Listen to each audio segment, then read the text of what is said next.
Hi అండి, అందరికీ నమస్తే. నేను నా రావణ్ పార్ట్ 13 స్టోరీలోకి వెళ్ళిపోదామండి. ఆవిడ మూర్తితో మాట్లాడుతూ నందుని చూసి, ఏ అమ్మాయి, వెళ్ళి కాఫీ తీసుకురా అంది. ఏంటి ఈవిడ ఆర్డర్ వేస్తుంది? ఈవిడ కంటికి నేను ఎలా కనిపిస్తున్నా?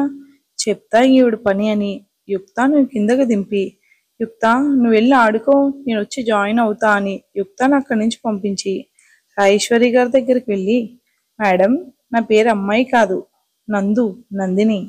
మీరు పేరు పెట్టి పిలిస్తే బాగుంటుంది. హే గే అని పిలిస్తే నాకు చాలా చిరాకు. వయసులో పెద్దవాళ్ళు కాబట్టి ఊరుకుంటున్నా. లేకపోతే నా సమాధానం మరిలా ఉండేది. ఇంకొకటి, నేను కాఫీ తీసుకురావడానికి మీ సర్వెంట్ కాదు. నేను ఓన్లీ పాపను మాత్రమే చూసుకుంటాను. సో ఆ పని మీరు ఇంకెవరికైనా చెప్పండి అంది నందు. నందు మాటలు విన్న రాజేశ్వరి గారు కోపంగా సోఫాలో నుండి లేచి నందు వైపు చూపుడు వేలు చూపిస్తూ, ఇదిగో ఈ పొగరే నీలో నాకు నచ్చింది. నా మనోడు నీతో ఏదో పనుందని చెప్పాడని నిన్ను ఇంకా ఇక్కడ ఉండనిచ్చాను. లేకపోతే నిన్నెప్పుడో పంపేసేదాన్ని. నాకు కూడా మీ దగ్గర ఉండాలని ఆత్రంగా ఏం లేదు. నన్ను వెళ్ళిపోమని మీ మనవన్ని ఒక్క మాట చెప్పమని చెప్పండి. ఇప్పుడే ఈ క్షణమే వెళ్ళిపోతా అంది నందు. అప్పుడే పైనుండి కిందకొస్తున్న దేవ్ నందు మాటలు విని ఫాస్ట్గా ఆమె దగ్గరకు వచ్చి ఆమె చేయి పట్టుకుని ఆఫీస్ రూమ్ వైపు తీసుకెళ్లాడు. రాజేశ్వరి గారు దేవనికే వెళ్తున్న నందుని చూసి కన్నింగా నవ్వుతూ, నీకు నా మనోడు గురించి తెలీదు. ఇప్పుడు నువ్వు వాడి చేతిలో అయిపోతావు అనుకుని ప్రశాంతంగా కాలు మీద కాలు వేసుకుని కూర్చుంది. దేవునికి వెళ్తుందే కానీ నందుకి చాలా టెన్షన్ వచ్చేస్తుంది. అతను ఎందుకు తనని తీసుకువెళ్తున్నాడో అర్థం కాక అతన్నే చూస్తుంది. దేవ్ ఆఫీస్ రూమ్లోకి వెళ్ళగానే డోర్ లాక్ చేసి నందు జుట్టు పట్టుకుని, ఏమన్నావు? నేను చెప్తే ఇక్కడ నుండి వెళ్ళిపోతావా? నీకు ముందే చెప్పాను ఇక్కడ నుండి నువ్వు వెళ్ళడానికి వీల్లేదని. నానమ్మ ఇక్కడ ఉన్న రోజులు తనతో మర్యాదగా ఉండు. ఇంకోసారి నానమ్మకి ఎదురు పడకు. అసలు నువ్వు గదిలో నుండి బయటికి రాకన్నాడు.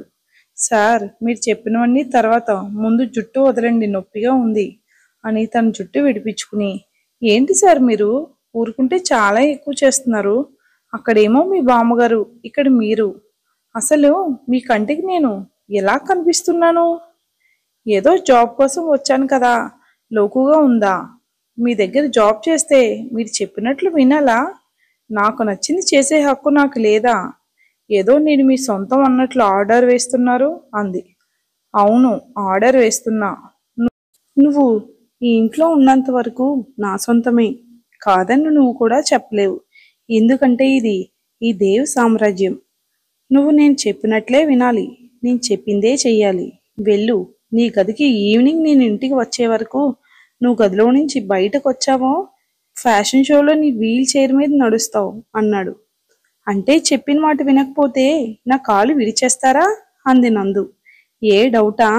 పోనీ గదిలో నుండి బయటకు వచ్చి చూడు, నీకే తెలుస్తుంది అన్నాడు దేవ్. మీరంత అర్థమయ్యేలా చెప్తే ఎందుకు వస్తాను, ఇక వెళ్తాను అని ఫాస్ట్గా ఆ రూమ్ నుండి బయటికి వెళ్ళిపోయింది. వామ్మో, ఏంటి వీడు ఏదో చెట్టు కొమ్మ విరుస్తా అన్నంత తేలిగ్గా కాలు విరుస్తా అంటున్నాడు. చెప్పిన మాట వినకపోతే నిజంగా విరుస్తాడేమో అనుకుంది నందు. అలా తను ఆలోచిస్తూ మెట్లు ఎక్కుతుంటే రాజేశ్వరి గారు తప్పట్లు కొట్టి నందుని పిలిచి, ఏంటి నందు, మా వాడు నీకే షాక్ ట్రీట్మెంట్ ఇచ్చినట్లున్నాడు, అలా కరెంట్ షాక్ కొట్టిన కాకిలా అయిపోయావు అన్నారు. అక్కడ వాడి మాటలకు నాకు ఎక్కడ మండిపోతుందో. మధ్యలో ఈవిడ పుల్ల విరుపు మాటలేంటి? చెప్తా ఈవిడ పని.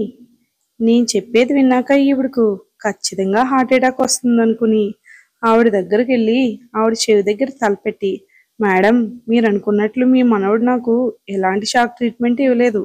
నన్ను గదిలోకి తీసుకెళ్ళి ఏం చేశారో తెలుసా మీకు అంది. ఆవిడ ముఖం అదోలా పెట్టి, ఏం చేశాడు?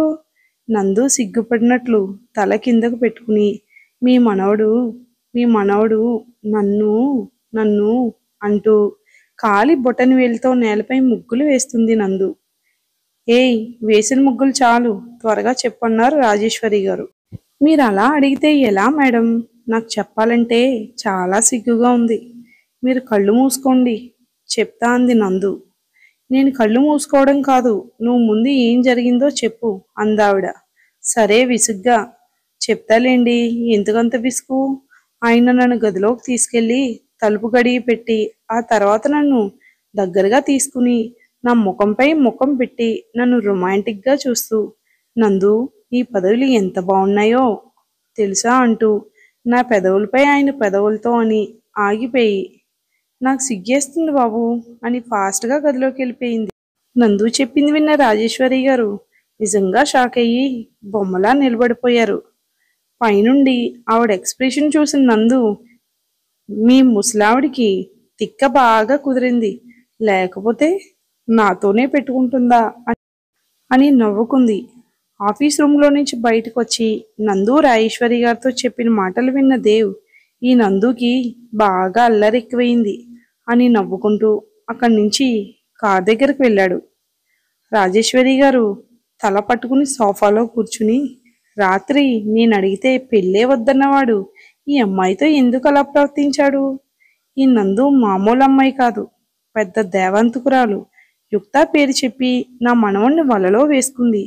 నేను బ్రతికి ఉండగా వీళ్ళని కలవనివ్వను. ఊరిలో ఉత్సవాలు మొదలయ్యేసరికి నా మనవడికి నేను అనుకున్న అమ్మాయితో పెళ్లి చేస్తాను. ఈలోపు ఈ పిల్ల అంతు చూస్తా అనుకున్నారు.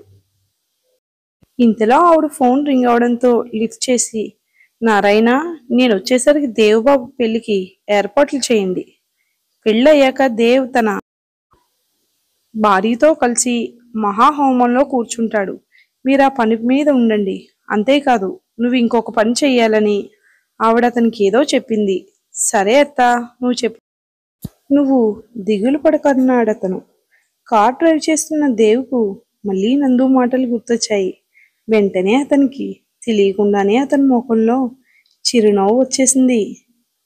అలా నవ్వుతూ అతను ముందున్న అద్దంలో చూసుకున్న దేవుకు, సత్య, నువ్వు నవ్వితే చాలా బాగుంటావు తెలుసా, నువ్వు ఎప్పుడూ ఇలానే నవ్వుతూ ఉండు అని సహస్ర మాటలు గుర్తొచ్చాయి. అంతే, ఉన్నట్లుండి కార్ సడన్గా బ్రేక్ వేసి ఆపాడు.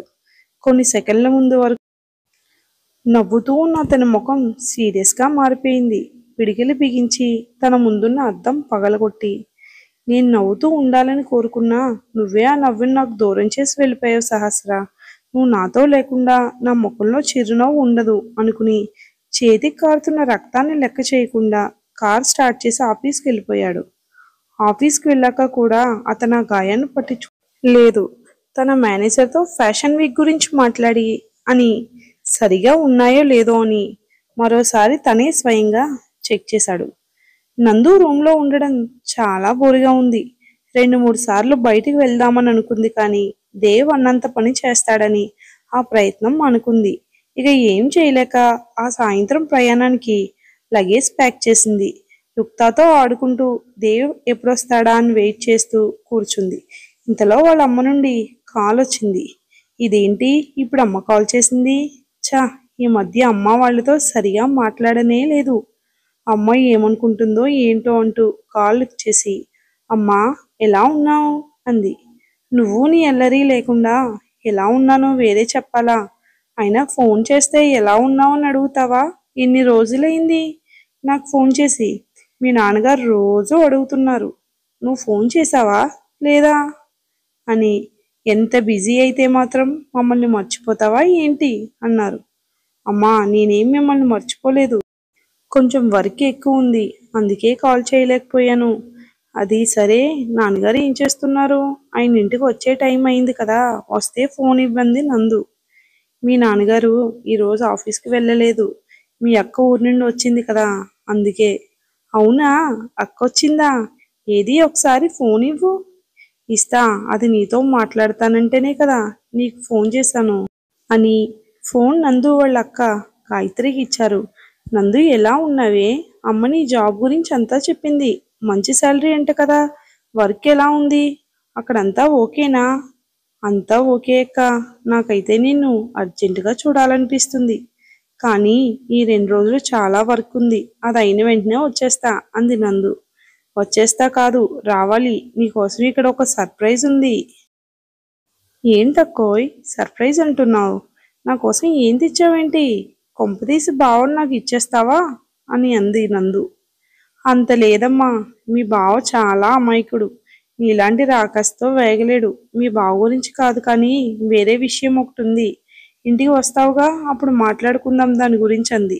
తప్పకుండా అక్క, నేను కూడా నీతో చాలా మాట్లాడాలి అంది నందు. తను కాల్ మాట్లాడుతుండగా రమ్య అక్కడికి వచ్చి, మేడం సార్ పిలుస్తున్నారంది. రమ్యని లగేజ్ తీసుకుని వెళ్ళమని సైగ చేసి, అక్క చిన్న పనుంది, రేపు మార్నింగ్ కాల్ చేస్తాను అంది. సరే అంది గాయత్రి. కాల్ కట్ చేశాక నందు యుక్తాన్ని తీసుకుని కిందకి వెళ్ళింది.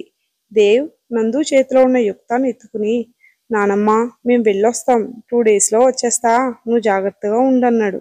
అదేంటి నానా, రాక నేను వస్తే నన్ను ఇంట్లో వదిలేసి నువ్వు వెళ్ళిపోతావా? అయినా నువ్వు ఆ అమ్మాయితో ఎక్కడికి వెళ్తున్నావు, పైగా యుక్తాన్ని తీసుకుని అన్నారు. నానమ్మ ముంబైలో జరిగే ఫ్యాషన్ వీక్లో మన కంపెనీ పార్టిసిపేట్ చేస్తుంది. నా కంపెనీ తర్వాత నందు మోడల్, అందుకే తనను కూడా తీసుకెళ్తున్నా. అది విన్న రాజేశ్వరి గారు, సరే ఆ అమ్మాయిని తీసుకువెళ్ళు, కానీ మీతో యుక్త ఎందుకు, తను ఇక్కడే నాతోనే ఉంటుందన్నారు. సారీ నానమ్మ, నందు యుక్తకు బాగా అలవాటైపోయింది, తను లేకపోతే అసలు ఉండదు, అందుకే తనని కూడా తీసుకెళ్తున్నా. నీకు ఏదైనా అవసరమైతే నాకు కాల్ చేయని నందు వైపు చూసి వెళ్ళి కార్ ఎక్కన్నాడు. రాజేశ్వరి గారు ఏం మాట్లాడకుండా ఆవిడ గదిలోకి వెళ్ళి ఎవరికో కాల్ చేశారు. దేవ్ యుక్తాన్ని కారులో కూర్చోబెట్టుకుని తను కూడా కూర్చున్నాడు. కారు వెళ్తూ ఉంది. పెద్దావిడ ఎవరికి కాల్ చేసింది, నందుని ఏం చేస్తుంది అనేది మనం తర్వాయి భాగంలో చూద్దామండి. వీడియో నచ్చినట్లయితే లైక్ చేసి సబ్స్క్రైబ్ చేయండి. ఇక్కడ నుంచి స్టోరీ చాలా ఇంట్రెస్ట్గా ఉంటుంది. డైలీ ఫాలో అవ్వండి. తప్పకుండా 2 ఎపిసోడ్స్ ఇస్తాను. Thanks for watching.